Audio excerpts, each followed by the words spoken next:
हाड नातामा पनि विवाह गर्ने जाति, राउटे, विवाहमा सिन्दुर नहाल्ने, तामाङ, विवाहमा सिन्दुर साटासाट गर्ने, जागड, दुलहाको बाउ जन्ती नजाने, दनुवार, दुलही लिन दुलहा नजाने, मेचे, विवाह अघि सिस्नु पानीले सहनशीलता परीक्षण गर्ने, लेप्चा, विवाहमा बन्दुक पठाउने, लिम्बू, विवाहमा कालो छाता अनिवार्य, राई, सुपारी विवाह, धिमाल, बेल विवाह, नेवार, लतार्ने विवाह, छन्त्याल, दुलही नआउँदै गधाको पूजा गर्ने, बनिया, दुलहालाई दाम्लोले बाँधेर सिस्नु पानी लगाउने, माझी, हतियार दिएर पठाउने, थारू, मंसिरमा मात्र विवाह गर्ने, थामी, मंगलबार मात्र विवाह गर्ने, चेपाङ, टाउको 3 पटक ठोक्काएर मात्र विवाह गर्ने, चेपाङ, एक बच्चा जन्मेपछि मात्र विवाह गर्ने, लोहमी, विवाह गरेपछि छुट्टै बस्नुपर्ने, किसान, विधवा भए देवरसँग विवाह गर्नुपर्ने। किसान, मान्छेको कतिवटा दाँतहरू हुन्छन्? 32, कुकुरको, 42, बिरालोको, 30, गाईको, 32, बाख्राको, 32, बाघको, 30, खरायोको, 28, मुसाको, 16, भालुको। 42,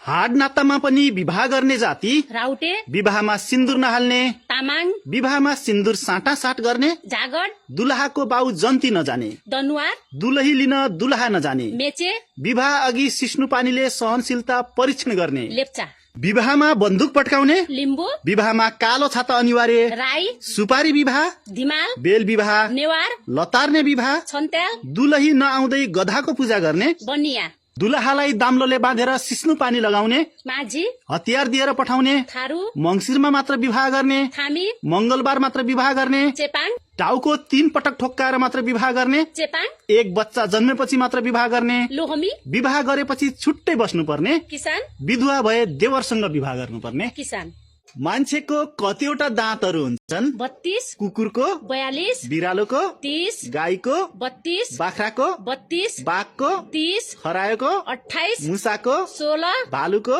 42, हाड नातामा पनि विवाह गर्ने जाति, राउटे, विवाहमा सिन्दुर नहाल्ने, तामाङ, विवाहमा सिन्दुर साटासाट गर्ने, जागड, दुलहाको बाउ जन्ती नजाने, दनुवार, दुलही लिन दुलहा नजाने, मेचे, विवाह अघि सिस्नु पानीले सहनशीलता परीक्षण गर्ने, लेप्चा, विवाहमा बन्दुक पट्काउने, लिम्बू, विवाहमा कालो छाता अनिवार्य, राई, सुपारी विवाह, धिमाल, बेल विवाह, नेवार, लतार्ने विवाह, छन्त्याल, दुलही नआउँदै गधाको पूजा गर्ने, बनिया, दुलहालाई दाम्लोले बाँधेर सिस्नु पानी लगाउने, माझी, हतियार दिएर पठाउने, थारू, मंसिरमा मात्र विवाह गर्ने, थामी, मंगलबार मात्र विवाह गर्ने, चेपाङ, टाउको 3 पटक ठोक्काएर मात्र विवाह गर्ने, चेपाङ, एक बच्चा जन्मेपछि मात्र विवाह गर्ने, लोहमी, विवाह गरेपछि छुट्टै बस्नुपर्ने, किसान, विधवा भए देवरसँग विवाह गर्नुपर्ने। किसान।